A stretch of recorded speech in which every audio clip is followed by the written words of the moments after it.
हाँ जी, तो hello everyone, कैसे हो आप सब लोग। आप देख रहे हो डे 18 का session number 1 only on the champion eagle. और आज के इस सेशन में हम कंटिन्यू करने वाले हैं फिज़िक्स को। फिज़िक्स में हम क्या पढ़ेंगे आज। फिज़िक्स में लास्ट टाइम हमने कूलम्स लॉ किया था।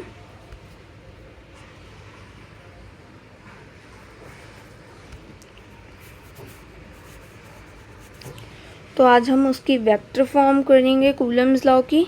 कुछ कूलम्स लॉ के न्यूमेरिकल्स करेंगे सबसे पहले, देन कूलम्स लॉ की वेक्टर फॉर्म करेंगे, एंड देन हम चलेंगे सुपरपोजिशन प्रिंसिपल की तरफ।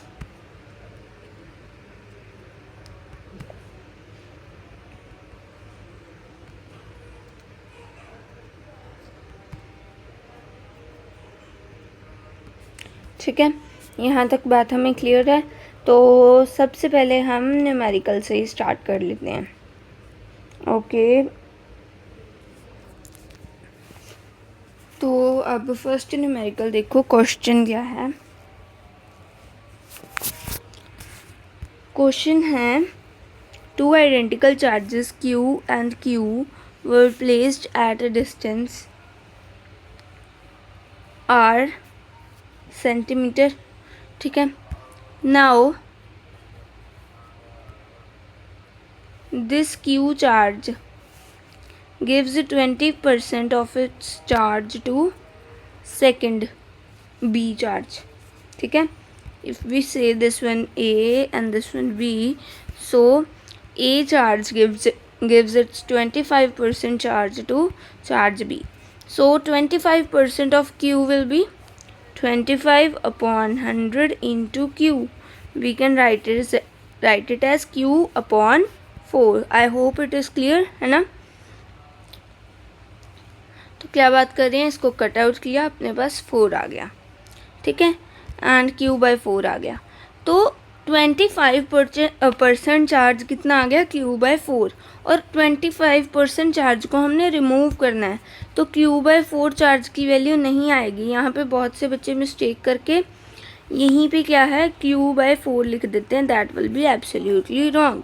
क्या आएगा, बल्कि 25% चार्ज इसमें से रिमूव किया है, मतलब हमने Q का 25% निकाल लिया। Q का 25% क्या आ गया, Q बाई 4 आ गया।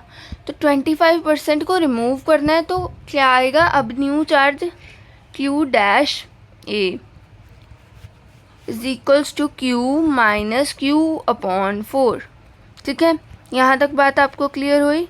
तो क्या आ जाएगा आपका आंसर 3Q बाई 4। यहाँ तक बात आपको क्लियर हो गई। तो अब इसकी क्या वैल्यू आ गई है, न्यू वैल्यू 3Q बाई 4। ठीक है, यहाँ तक बात हमें क्लियर है। और जो इसका 25% ये चार्ज था, कितनी वैल्यू आई थी, Q बाई 4 आई थी, वो हमने किसको दे दिया, B चार्ज को दे दिया। तो अब इस पर न्यू चार्ज कितना आ जाएगा, Q dash B is equals to Q plus Q by 4। तो ये कितना आ जाएगा, 5Q बाई 4। यहाँ तक भी बात आपको क्लियर हो गई। एंड साथ ही साथ चलो एक बार इसे ही कर लेते हैं हम। तो अब आपको पूछा है न्यू फोर्स कितना होगा, अगर पहले फोर्स F था, पहले फोर्स कितना था, F था। अब आपने बताना है कि न्यू फोर्स क्या होगा।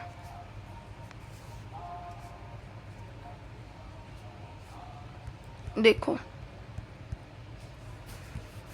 F किसके इक्वल आना था, Q स्क्वायर, बिकॉज इनिशियली तो दोनों पे चार्जेस क्या थे, Q थे, और साथ क्या आ जाना था, डिवाइडेड बाय R स्क्वायर।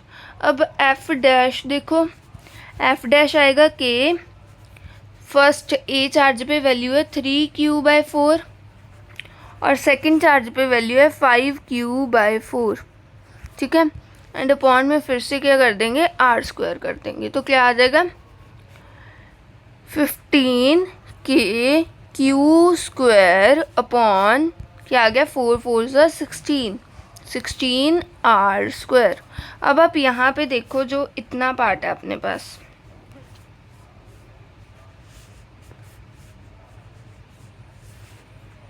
इतना पार्ट जो ये इतना पार्ट है ये क्या है, K Q square upon R square. और यहाँ पे देखो ये क्या है, K Q square upon R square. तो इसको अब हम क्या लिख सकते हैं, F dash is equals to क्या आ जाएगा, 15/16 इंटू एफ। ठीक है, तो यहाँ तक बात हमें क्या हो गई है, अब क्लियर हो गई है। 15/16 इंटू एफ। तो ये अपना क्या आ गया, रिलेशन आ गया न्यू फोर्स और पुराने फोर्स के बीच में। ठीक है, क्या आ गया, 15/16। तो आप इसकी रेशो लिख सकते हो, कुछ भी पूछ सकते हैं अब आपको। Initial charge final charge upon initial charge is equals to ratio है तो 15/16। ठीक है, फाइनल चार्ज इंटू एक्स है और equals to initial charge into Y है। तो एक्स और वाई की वैल्यू क्या आ जाएगी, फाइनल चार्ज जो है यहाँ पे उसको किससे मल्टीप्लाई किया, एक्स से, तो ये आ जाएगा 16 उधर जाके मल्टीप्लाई होगा। और यहाँ पे इनिशियल चार्ज के साथ क्या मल्टीप्लाई हो रहा है, 15 हो रहा है, तो वाई की वैल्यू 15 आ जाएगी। तो इसी तरीके से आपको कोई ना कोई क्वेश्चन मोल्ड करके आ सकता है। ठीक है, यहाँ तक बात आपको क्लियर हो गई। अब इसी क्वेश्चन में ही एक चेंज कर लेते हैं हम। यहाँ पे देखो, पहले तो आर डिस्टेंस गिवन था, जो मैंने अभी आपको करवाया उसमें हमने डिस्टेंस को चेंज नहीं किया, सिर्फ चार्जेस को ट्रांसफ़र किया था। ठीक है, 25% चार्ज। अब एक क्वेश्चन करते हैं जिसमें ए और बी दो चार्जेस हैं। पहले पे चार्ज है 2q, दूसरे पे चार्ज है q। ठीक है, दोनों कितने डिस्टेंस पे हैं, r डिस्टेंस पे। ये अपना 75% चार्ज किसको दे रहा है, b को दे रहा है। ठीक है, और डिस्टेंस को अब हम क्या कर रहे हैं, डिस्टेंस को हम हाफ कर रहे हैं। ठीक है, सबसे पहले तो देखो 2q का 75% क्या होगा, 75/100 इंटू 2q आ जाएगा। क्या आ गया,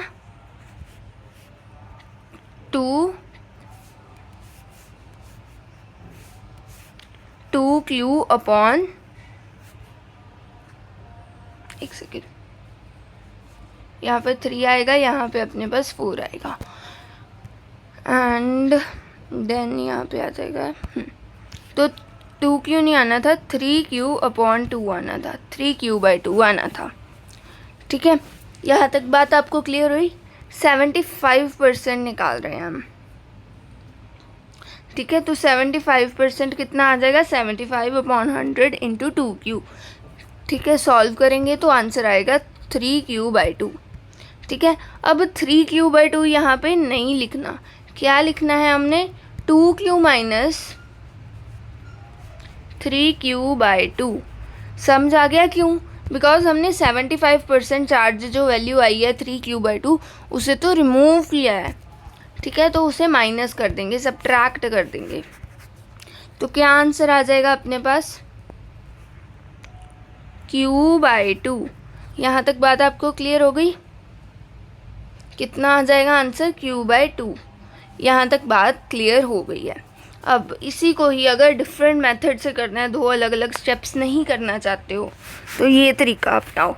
देखो क्या है, 2q का 75% तो रिमूव करना है, टोटल कितना होता है 100%, 75% रिमूव कर दिया तो कितना बच जाएगा 25%। तो हम सीधा इसका 25% निकाल लें, 25/100 इंटू क्या कर देंगे,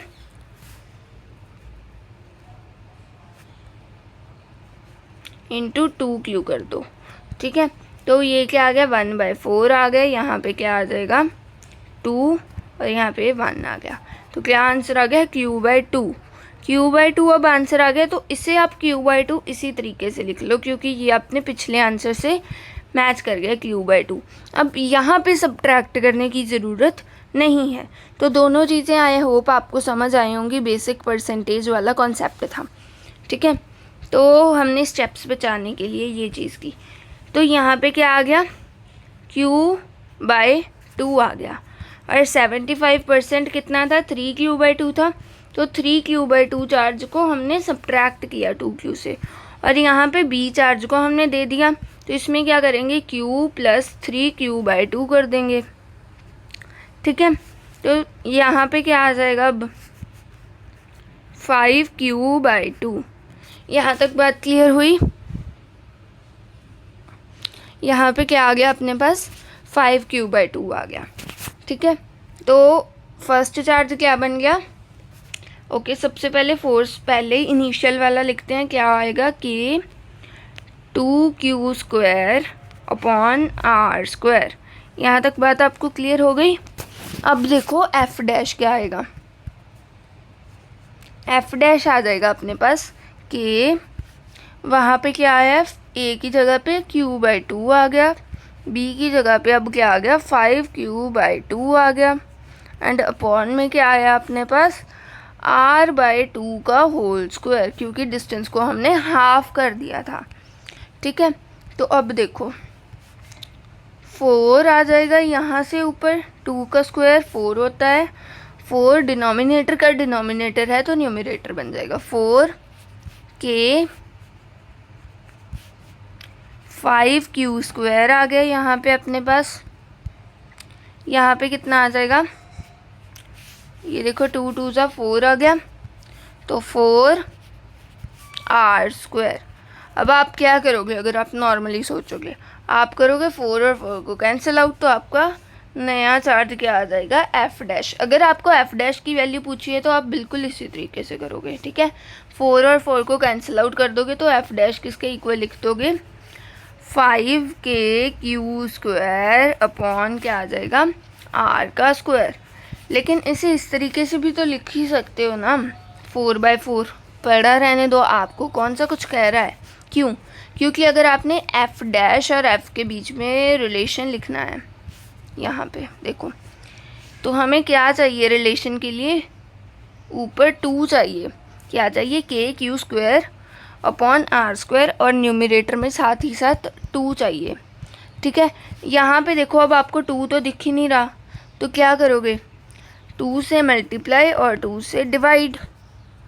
ठीक है, यहाँ तक बात क्लियर हो गई आपको। या तो यहीं पे आप 2 निकाल सकते थे, अगर आपने 4 और 4 को कैंसिल आउट कर दिया, f' की वैल्यू निकाल ली, तो अब आप क्या करोगे, 2 से डिवाइड और 2 से ही मल्टीप्लाई। अब यहाँ पे देखो kq² इंटू 2 अपॉन में r², ये किसकी वैल्यू आ गई, इनिशियल चार्ज f की वैल्यू आ गई। तो यहाँ से f' इज इक्वल्स टू क्या हो जाएगा, 5 और डिनोमिनेटर में 2, 5/2f। यहाँ तक बात आपको क्लियर हो गई। ठीक है, सो आई होप दोनों क्वेश्चंस आपको इजी लगे होंगे, इजी ही थे। जस्ट हमारा बेसिक मैथ्स यहाँ पे चेक हो रहा था, किधर हमने मल्टीप्लाई करना है, किधर हमने डिवाइड करना है। ठीक है, आपको रेशो पूछ सकते हैं या कांस्टेंट की वैल्यू पूछ सकते हैं, कुछ भी पूछ सकते हैं, आपने जस्ट आंसर बताना है सॉल्व करके। ठीक है, यहाँ तक बात हमें क्लियर हो गई। देन हम कुछ करते हैं questions, dielectric constant, Coulomb's constant, जो भी मीडियम पे चेंज कर रहे हैं उनके बारे में अब हम बात करते हैं। ठीक है, तो मीडियम पे जो डिपेंड कर रहे हैं उनके बारे में अब हम बात करते हैं। क्वेश्चन मैं आपको देती हूँ, 1 मिनट।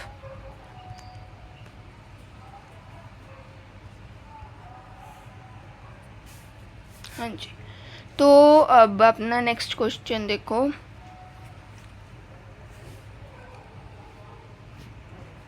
क्वेश्चन है अपने पास कि if 2 charges placed in free space experience electrostatic force of F newtons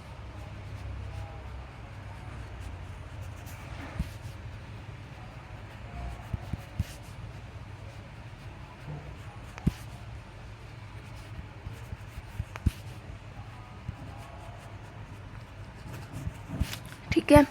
so if both the charges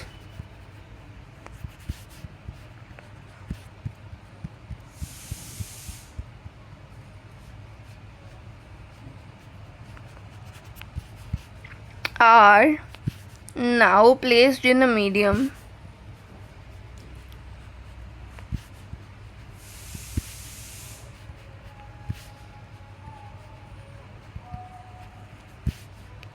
with number first part है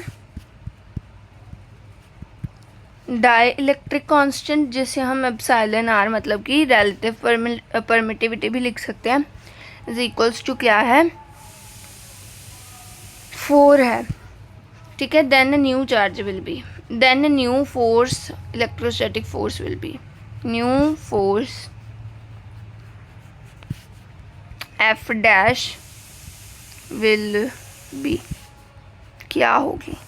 तो देखो हमने लास्ट क्लास में ही डिस्कस किया था कि एफ डैश किसके इक्वल होता है, F upon epsilon R equal to क्या लिख सकते हो, F upon dielectric constant भी लिख सकते हो, ठीक है। तो यहाँ पे क्या आ जाएगा अपना, ये हमने पूरा प्रूफ किया था। अगर आपको नहीं समझ आ रहा कि ये मैं कहाँ से लिख लाई हूँ तो आपको पिछली क्लास देखनी पड़ेगी, ठीक है। तो एफ डैश किसके इक्वल आ जाएगा, F dash will be equal to F, हमें फोर्स ही गिवन है, और डाई इलेक्ट्रिक कांस्टेंट कितना गिवन है 4 गिवन है, तो आ जाएगा F dash is equals to F by 4। यहाँ तक बात हमें क्या हो गई है, क्लियर हो गई है, ठीक है। तो ये अपना फर्स्ट पार्ट का आंसर आ गया। सेकंड पार्ट अब हम बात करते हैं। सेकंड पार्ट में हमें क्या पूछ रहे हैं,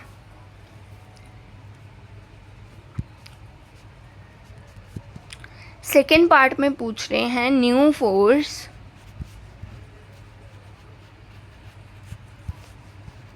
इफ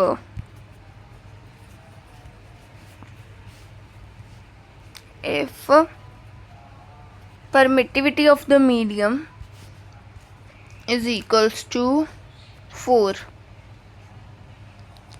अब बताओ,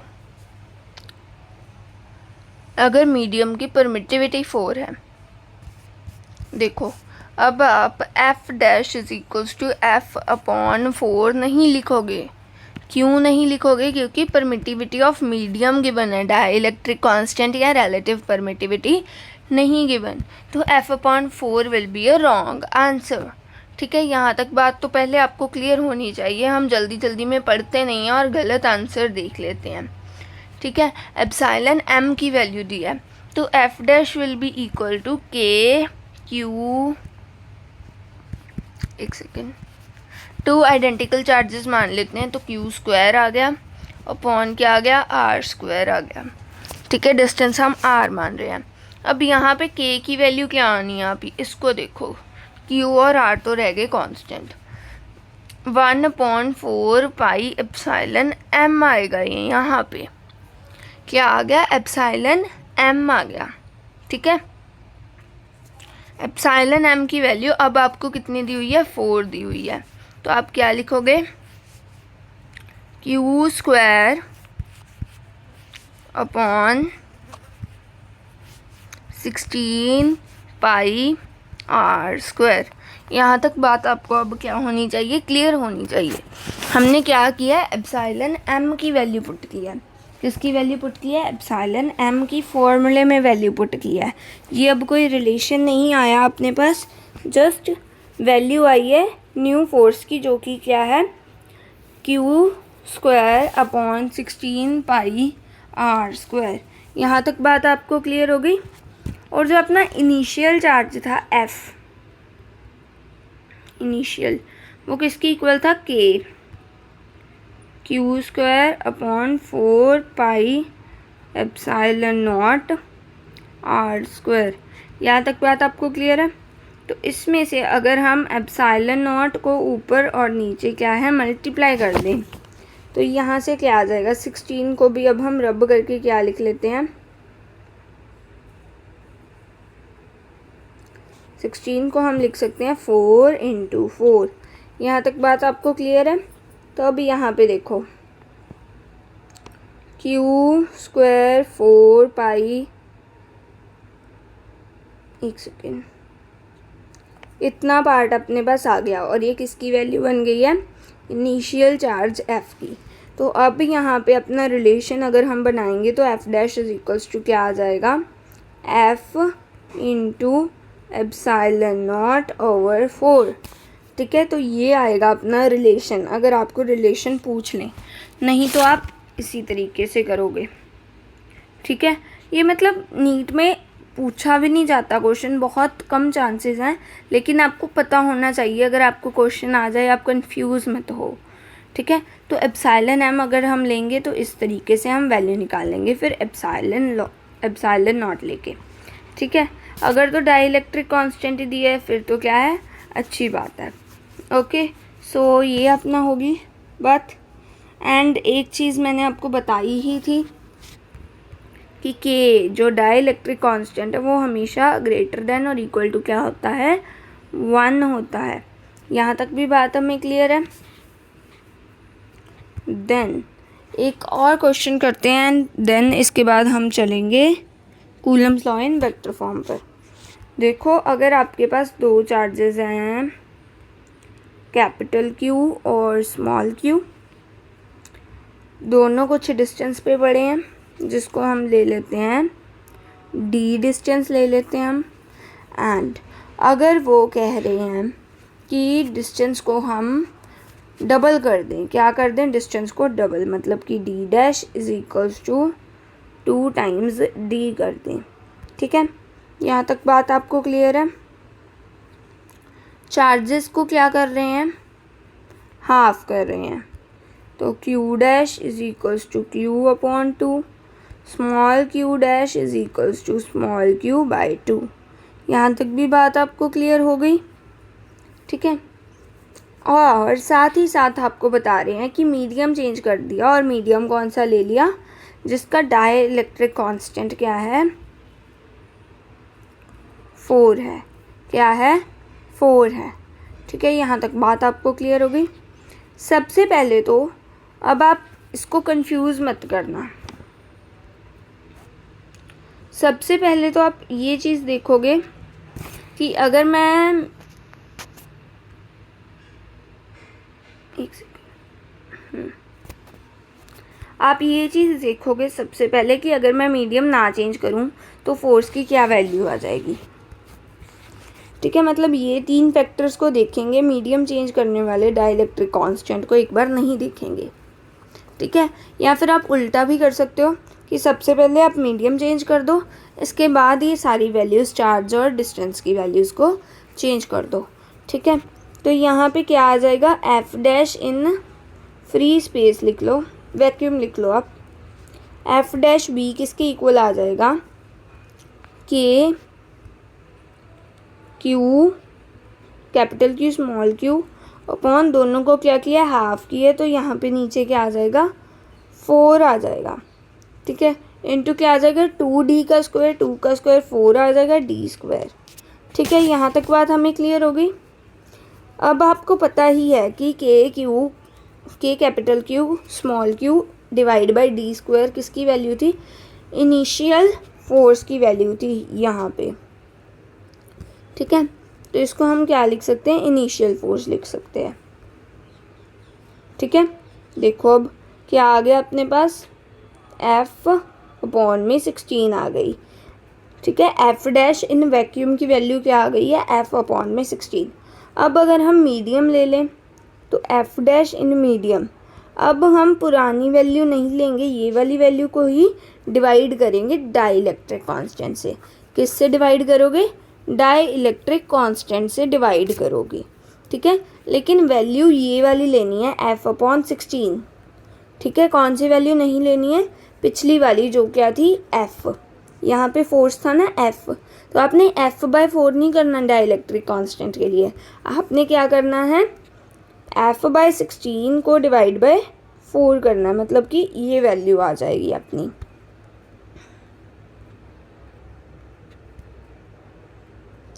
ठीक है, तो अपना जो न्यू फोर्स, रिक्वायर्ड फोर्स था वो कितना आ गया, F/64 आ गया।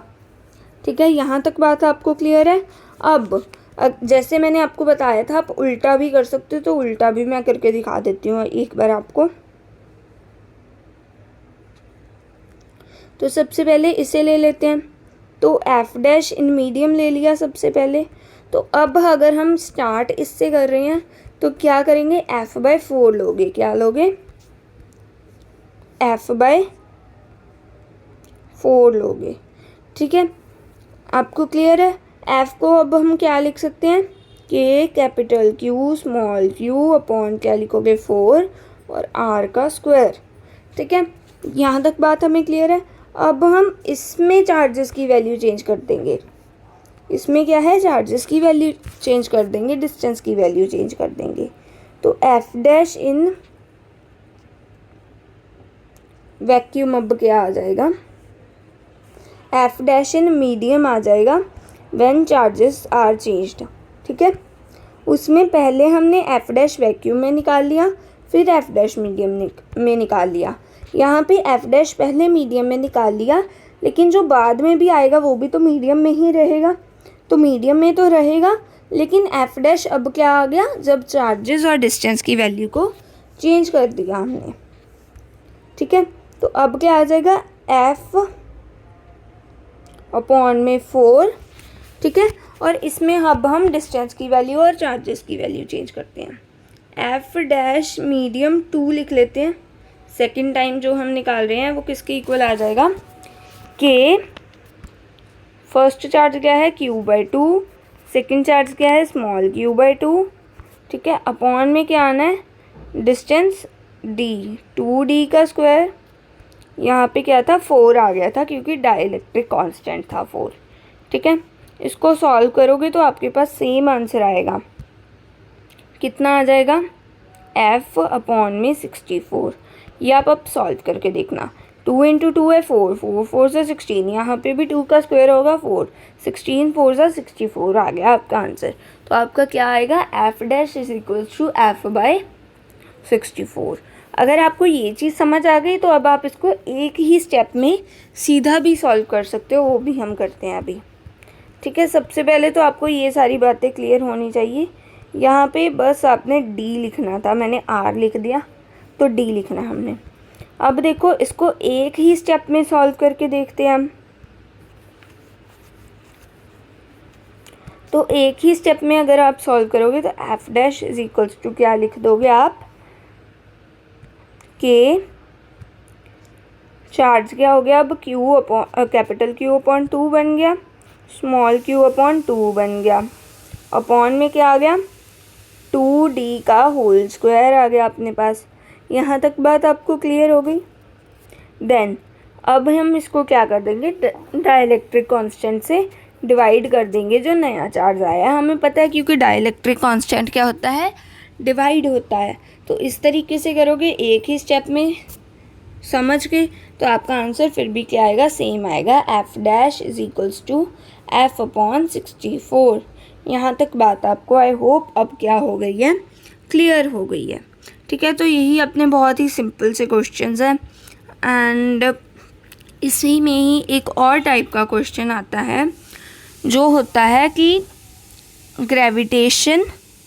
ग्रेविटेशनल फोर्स और इलेक्ट्रोस्टैटिक फोर्स की रेशो, या फिर कूलम्स कांस्टेंट और ग्रेविटेशनल कांस्टेंट की रेशो। तो उस तरीके का क्वेश्चन एक कर लेते हैं हम।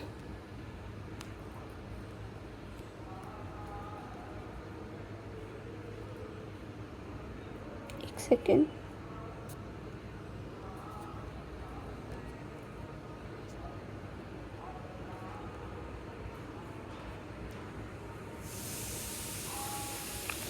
देखो अगर दो चार्जेस हैं, एक का, दोनों को ही आप क्या ले लो, स्मॉल q चार्ज ले लो, और दोनों का ही मास क्या ले लो, m ले लो। ठीक है, और आपको बताया है कि जो ग्रेविटेशनल फोर्स है वो किसके इक्वल है, इलेक्ट्रोस्टैटिक फोर्स के इक्वल है। ठीक है, तो आपने रेशो फाइंड करनी है किसकी, ग्रेविटेशनल फोर्स और ग्रेविटेशनल कांस्टेंट और कूलम्स कांस्टेंट की। किसकी रेशो फाइंड करनी है? ग्रेविटेशनल कांस्टेंट और कूलम्स कांस्टेंट की, मतलब कि G/K आपने फाइंड करना है। ठीक है, तो हम पुट करेंगे ग्रेविटेशनल फोर्स का हमें फॉर्मूला पता है, Gm² अपॉन क्या आ जाएगा अपने पास, R²। और यहाँ पे कूलम्स लॉ की वजह से क्या आ जाएगा, electrostatic force will be equal to KQ² upon R²। R और R दोनों तरफ से क्या हो जाएगा, अब कैंसिल आउट हो जाएगा। कैंसिल आउट हो जाएगा, हमने वैल्यू निकालनी है G/K की, तो यहाँ पे आ जाएगा Q² अपॉन में क्या आएगा, M²। तो ये अपनी वैल्यू आ गई ग्रेविटेशनल कांस्टेंट और कूलम्स कांस्टेंट की रेशो की। ठीक है, और अगर आपको इसकी बजाय क्या पूछ ले, Q/M की रेशो, तो वो क्या आ जाएगी, Q/M will be equal to under root of gravitational constant upon Coulomb's constant. यहाँ तक बात आपको आई होप अब क्या है, क्लियर हो गई है। इसकी अगर आपने एग्जैक्ट वैल्यू निकालनी है तो आप वैल्यूज़ पुट कर सकते हो ग्रेविटेशनल कांस्टेंट की या फिर कूलम्स कांस्टेंट की। अगर आपको मास या चार्ज दिए तो उनकी वैल्यूज़ पुट कर सकते हो, तो आपका आंसर क्या है, ईजिली आ जाएगा। अब हम स्टार्ट कर रहे हैं सबसे पहले क्या, vector form of Coulomb's law. क्या स्टार्ट कर रहे हैं, vector form of Coulomb's law. ठीक है, तो इसे अब हम क्या करते हैं, स्टार्ट करते हैं। हाँ जी, तो अब देखो कूलम्स लॉ को हम वेक्टर फॉर्म में कर रहे हैं, तो इसके दो केसेस बन सकते हैं। अगर आपने बोर्ड्स के लिए करना है तो इसके दो केसेस बन जाएंगे। कौन कौन से, केस 1, एक सेकेंड, देखो केस 1 अब क्या है, केस 1 में क्या है, okay, Q1 into Q2 is greater than 0 and Q1 into Q2 greater than 0 कब होता है, जब दोनों सिमिलर चार्जेस होते हैं। जैसे फॉर एग्जांपल मैग्नीट्यूड हम सेम ले लेते हैं, 2 और 2 सिमिलर चार्जेस हैं, तो -2 और -2 हो जाएगा। -2 इंटू -2 क्या होता है, 4 होता है, विच इज़ ग्रेटर देन 0। इसके बाद 2 और 2 लोगे तो भी क्या आएगा, 4 आएगा, विच इज़ ग्रेटर देन 0। लेकिन अगर Q1 into Q2 is less than 0, मतलब कि क्या हो रही है, अट्रैक्शन हो रही है, मतलब कि ऑपोजिट चार्जेस हैं। जैसे अगर Q1 को -2 ले रहे हो तो Q2 को 2 लोगे, 2 इंटू -2 क्या हो जाएगा अपने पास, -4 होगा। -4 मीन्स 0 से कम है, तो ये क्या होती है, अट्रैक्शन होती है। आप इस चीज़ को याद रख सकते हो। When Q1 and Q2 are greater, Q1 Q2 का जो प्रोडक्ट है that is greater than 0, then repulsion होती है, मतलब कि सिमिलर चार्जेस होते हैं। एंड अगर Q1 और Q2 का प्रोडक्ट लेस देन 0 है तो अट्रैक्शन होती है। ठीक है, यहाँ तक बात आपको क्लियर हो गई। देन अब आप देखो कि हम वेक्टर फॉर्म में निकालेंगे कैसे कूलम्स लॉ को। तो फर्स्ट केस हमने क्या लिया, जब Q1 और Q2 क्या है,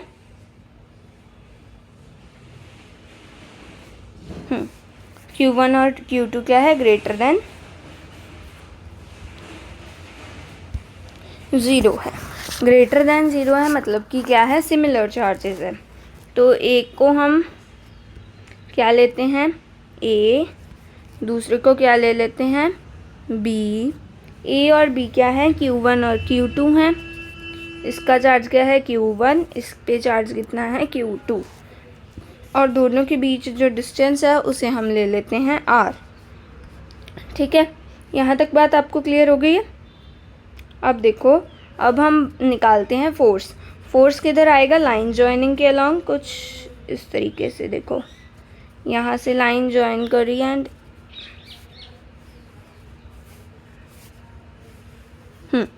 तो कुछ इस तरीके से अपना फोर्स आएगा। सिमिलर चार्जेस है, मतलब कि रिपल्शन होनी है जब Q1 Q2 का प्रोडक्ट ग्रेटर देन 0 होता है। तो फोर्स किधर आएगा, आउटवर्ड्स। F क्या आएगा, B1 आएगा। या आप BA आएगा, या फिर आप लिख सकते हो F21। ठीक है, इसका क्या मतलब है, force on second charge due to first charge, या फिर force on B due to A। ठीक है, यहाँ तक समझ आ गया। Force on B due to A कितना आ जाएगा, KQ1 Q2 अपॉन क्या आ जाएगा, R का स्क्वायर। अब हमने वेक्टर फॉर्म में निकालना है, मतलब हम साथ में डायरेक्शन बताएंगे। इतना पार्ट तो सिर्फ क्या है, मैग्नीट्यूड है, अपने चार्ज का मैग्नीट्यूड है। ठीक है, सेम वे इधर क्या आएगा, force on 1 due to 2 equal to आप क्या लिख सकते हो, force on A due to B, या force on A by B। यहाँ तक बात आपको क्लियर हो गई।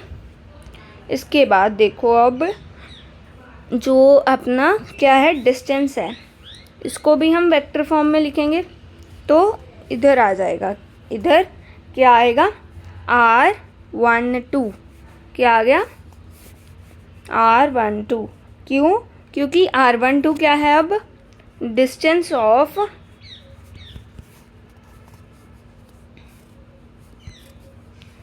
Q1 charge from Q2, distance of Q1 charge from Q2। तो अब हम जो वेक्टर ले रहे हैं, R वेक्टर, R12 वेक्टर, वो किस तरफ होगा, A से लेके B तक होगा, Q1 से Q2 तक होगा। यहाँ तक बात हमें क्या हो गई, अब क्लियर हो गई है। ठीक है, तो एक बार इसे मिनिमाइज कर लेते हैं थोड़ा सा, तो ये हमें सारी चीज़ें अब क्लियर हो रही हैं। ठीक है, तो अब देखो, अब हम आगे क्या करेंगे, आगे हम इसको वेक्टर फॉर्म में लिखेंगे। तो मान लो हम इसकी बात कर रहे हैं, इस चार्ज की, force on B due to A, जिसे हम क्या लिख रहे हैं, फोर्स 21 लिख रहे हैं। तो फोर्स 21 इज इक्वल्स टू क्या है अपने पास, फोर्स 21 इक्वल्स टू है KQ1 Q2 अपॉन में R का स्क्वायर। यहाँ तक बात आपको क्लियर हो गई। और अब साथ में क्या लिखेंगे, डायरेक्शन। तो इधर क्या आ गया, फोर्स वेक्टर फॉर्म में आ गया। अगर वेक्टर फॉर्म में है तो डायरेक्शन आएगी, डायरेक्शन किसकी आएगी, फोर्स 21 वेक्टर की। तो इसका कैप डालेंगे, F कैप। ठीक है, और दोनों क्या होंगे, सेम। इधर F21 है तो इधर भी F21 होगा, फोर्स की डायरेक्शन सेम रहती है। ठीक है, इसके बाद देखो, फोर्स 21 की जो डायरेक्शन है वो किधर है, इधर है F कैप 21, और इधर ही क्या है, R वेक्टर की डायरेक्शन है R12 की। तो आप इसे क्या लिख सकते हो, आपको पता होगा, आप इसे लिख सकते हो R कैप, R12 कैप। ठीक है, तो F21 और R12 की डायरेक्शन सेम है, तो इनको हम चेंज करके लिख सकते हैं अगर हमने कैप डाल दिया। क्योंकि अगर हम किसी भी वेक्टर के ऊपर कैप डाल देते हैं, मतलब उसका मैग्नीट्यूड क्या है, 1 है, और डायरेक्शन कोई भी हो सकती है। तो R कैप का भी मैग्नीट्यूड 1 होगा, F कैप का भी मैग्नीट्यूड 1 होगा। ठीक है, तो R12 कैप और F21 कैप की डायरेक्शन सेम है, तो हम इन्हें इंटरचेंज कर सकते हैं यहाँ से। तो क्या आ जाएगा, KQ1 Q2 अपॉन में R का स्क्वायर आ जाएगा, इनटू क्या आ जाएगा, अब R12 कैप आएगा। ठीक है, और R12 कैप को अब हम क्या लिख सकते हैं,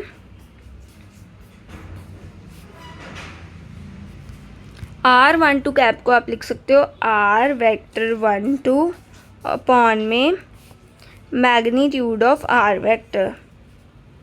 ठीक है, मैग्नीट्यूड को या तो आप वेक्टर का साइन डाल के एरो मैग्नीट्यूड का साथ में साइन लगा दो, अगर नहीं लगाना तो सीधा इसी तरीके से लिख लो।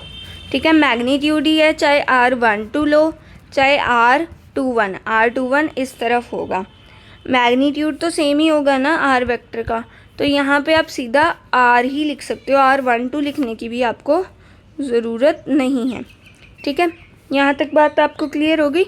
तो अब आपका जो F क्या है, 21 वेक्टर है, वो किसके इक्वल आ जाएगा, KQ1 Q2 अपॉन में R का क्यूब, और साथ ही साथ R12 वेक्टर लोगे आप। कौन सा वेक्टर लोगे, R12।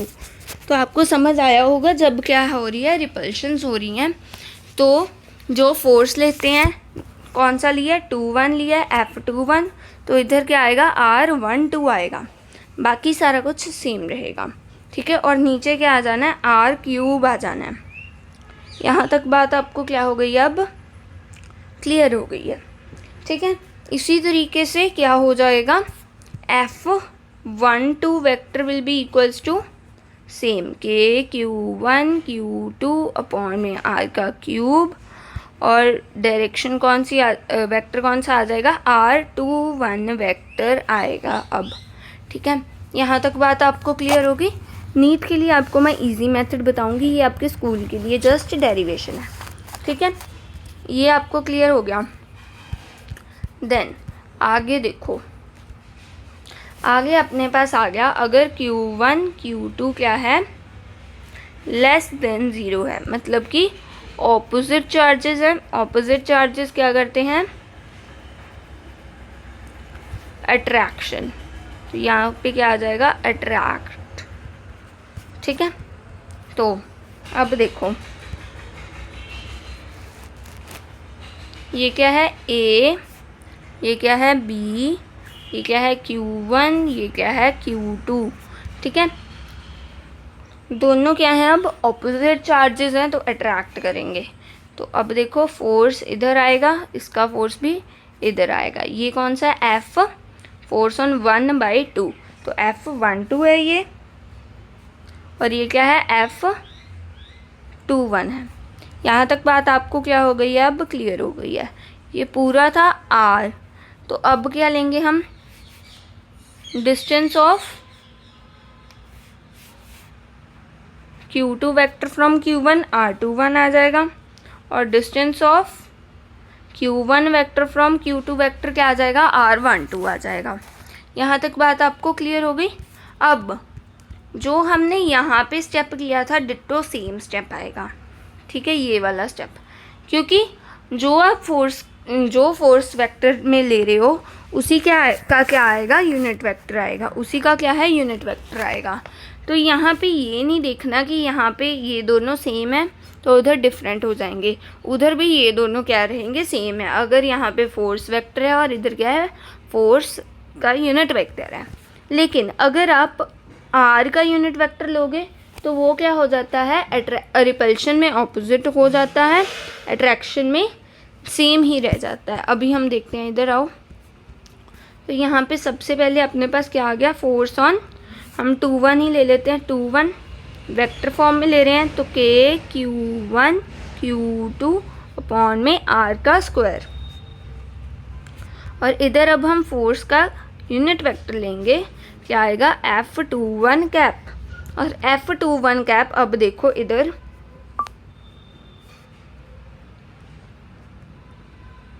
ये देखो, ये F21 कैप अब किधर है, अट्रैक्टिव फोर्स है, तो यहाँ पे ये R21 के साथ डायरेक्शन मैच कर रही है। इस वक्त इसकी डायरेक्शन R12 के साथ मैच नहीं कर रही है, R12 तो क्या है, ऑपोजिट डायरेक्शन में है। तो अब क्या आएगा, R21 का कैप आएगा इसकी जगह पे, ठीक है। तो क्या आ जाएगा, KQ1 Q2 अपॉन में R का स्क्वायर, और इधर क्या आ जाएगा, R21 का कैप आएगा। तो आई होप अब आपको क्लियर हुआ होगा कि अट्रैक्शन में क्या है, सेम R वेक्टर लेते हैं, R का यूनिट वेक्टर लेते हैं, लेकिन जो रिपल्शन होती है उसमें R का unit vector opposite direction, opposite लेते हैं। मतलब अगर 2-1 फोर्स ले रहे हैं तो 1-2 का R vector, R unit vector लेंगे, ठीक है।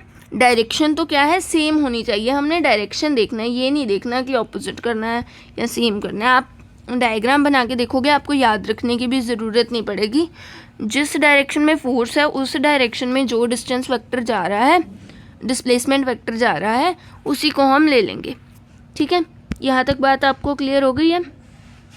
अब इसी तरीके से हम R कैप को क्या लिख सकते हैं, KQ1 Q2 अपॉन में R का क्यूब आ जाएगा, और इधर क्या आ जाएगा, R21 वेक्टर आ जाएगा।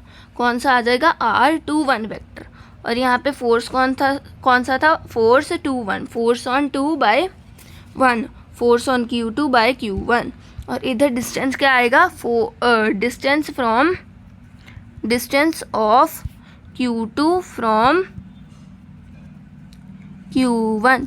यहाँ तक बात आपको क्लियर हो गई है। अब देखो, आपने अगर सिंपली सॉल्व करना है तो आप क्या करोगे, अगर हम सिंपली कूलम्स लॉ लाते हैं तो हम क्या करते हैं, सिर्फ चार्जेस का मैग्नीट्यूड यूज़ करते हैं, उसमें Q1 और Q2 में मैग्नीट्यूड यूज़ करते हैं।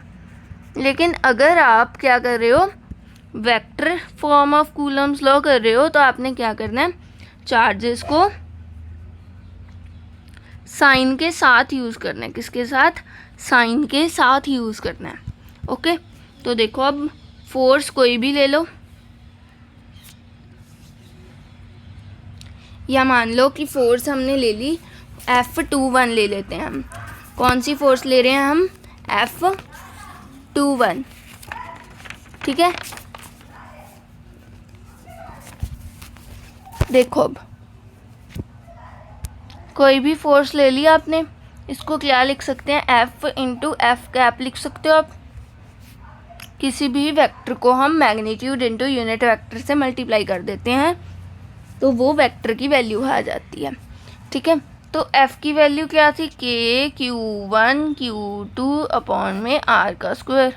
F वेक्टर किसके सेम लिख लेते हैं, R वेक्टर के, ठीक है। F वेक्टर की डायरेक्शन और R कैप की डायरेक्शन क्या है, सेम है, तो उन्हें हम इंटरचेंज कर सकते हैं क्योंकि मैग्नीट्यूड तो क्या है, 1 ही है, ठीक है। और R कैप को अब आप क्या लिख सकते हो, R वेक्टर, तो Q1 Q2 R वेक्टर, और यहाँ पे क्या आ जाएगा, R का क्यूब आ जाएगा। अब आपको तो पता नहीं चलेगा कि ये किस तरह फोर्स जारी है, या Q1 Q2 का प्रोडक्ट ग्रेटर देन 0 है या लेस देन 0 है। तो अब हम क्या करेंगे, चार्जेस को साइन के साथ लेंगे, ठीक है। अगर चार्जेस को साइन के साथ लोगे तो आपका सेम आंसर ही आ जाएगा जैसे आपने पीछे वाले अगर मेथड से सॉल्व करोगे। तो ये क्या है, एक इजी मेथड है, लेकिन आप बोर्ड्स में इसे नहीं यूज़ कर पाओगे क्योंकि बोर्ड्स में हम उसी को यूज़ करते हैं, ठीक है। वो एक बोर्ड्स के लिए डेरिवेशन है, एंड साथ ही साथ हमने एक सिंपल सा स्टेप भी ले लिया, सिंपल सा हमने ट्रिक बना ली है जिससे हमें क्या है, याद रह जाएगा। अब यहाँ पे सिर्फ चार्जेस का मैग्नीट्यूड नहीं यूज़ करना, वेक्टर फॉर्म में चार्जेस के साइन को साथ में कंसिडर करना है। तो आपका आंसर क्या है, सेम ही आएगा दोनों केसेस में। ट्राई करके देख लेना आप, आपको खुद पता चल जाएगा। सो इसका क्वेश्चन हम नेक्स्ट वीडियो में कर रहे होंगे, एंड साथ ही साथ सुपरपोजिशन प्रिंसिपल को भी हम नेक्स्ट वीडियो में करेंगे, ठीक है। So till then stay tuned. अगर आपको वीडियो अच्छी लगी, आपको सारा कुछ समझ आया, then don't forget to like, share and subscribe, and bye bye.